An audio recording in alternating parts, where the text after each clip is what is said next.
commences à te condamner toi-même. Laisse-moi te dire, mon frère, ma sœur, Dieu n'a jamais condamné personne. C'est toi-même qui es en train de te condamner à partir de tes pensées, tes imaginations. Tu penses que quand tu as tombé, quand tu as commis cette erreur, Dieu m'a abandonné, Dieu ne va plus m'aimer, Dieu ne va plus m'aimer auprès de lui. Non, non. Quelle est l'œuvre qui s'était passée au bois du calvaire? Pourquoi c'est là? Cette œuvre-là, c'était Dieu savait que toi tu allais tomber. Toi tu allais commettre des erreurs, tu allais pécher. Mais à cause de ces sang qui s'étaient au bois du calvaire, là où tous nos péchés ont été pardonnés.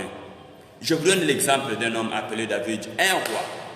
Vous savez combien de femmes David possédait.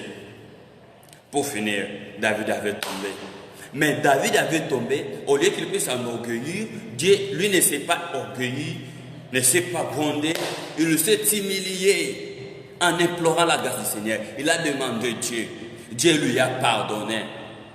Imaginez-vous, David vivait au temps de la loi, sous le sang du bouc de taureau. Alléluia. Mais toi, tu vis sous le sang d'Emmanuel. Tu vis sous le sang du Seigneur Jésus-Christ. Tu vis sous le sang du Seigneur, sous le sang du Fils de l'homme. Tu vis au temps de la grâce. Je ne te permets pas d'aller commettre des bêtises.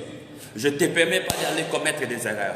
Mais ce que moi je te dis est que, mon frère, ma soeur, malgré que tu as tombé, tu as commis des erreurs, redresse-toi.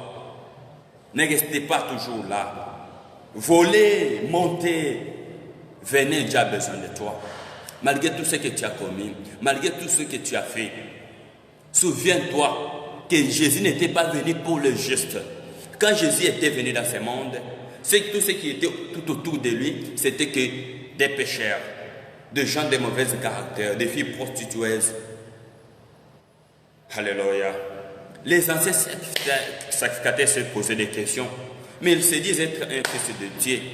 Mais un fils de Dieu, depuis qu'il est là, tous les gens qui sont tout autour de lui, ce n'est que des pécheurs, les gens de mauvais caractère. Jésus leur a dit, je ne suis pas venu ici pour les justes.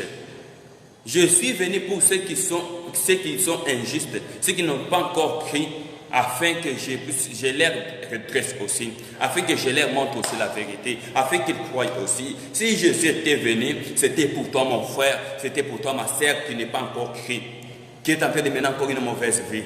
C'était pour toi que l'évangile du Seigneur Jésus a été envoyé. Je ne suis pas là pour te condamner, puisque le Fils de Dieu lui-même, quand il était venu, il n'était pas venu pour condamner, afin que moi je te condamne. Nous tous, nous sommes des êtres humains, nous sommes considérés iniquité nés dans le péché, nous pouvons commettre des erreurs. Mais je te dis, mon frère, ma sœur, malgré tout ce que tu as commis, Jésus a besoin de toi. Quand tu crois au Seigneur Jésus-Christ, il n'y a aucune condamnation pour toi. Tu passes de la mort à la vie. Tu ne seras point jugé. Mais celui qui ne croit pas est déjà jugé, puisqu'il n'a pas cru au Seigneur Jésus-Christ. Que personne ne te dise que toi qui as cru au Seigneur Jésus-Christ, tu seras jugé. Je vous dis, mon frère, ma sœur, Dieu est amour, il est Dieu. Il a envoyé son Fils, il est mort à notre place. Il a dit, tout celui qui croit en lui, ses péchés seront pardonnés, et qui sera baptisé, ses péchés seront pardonnés.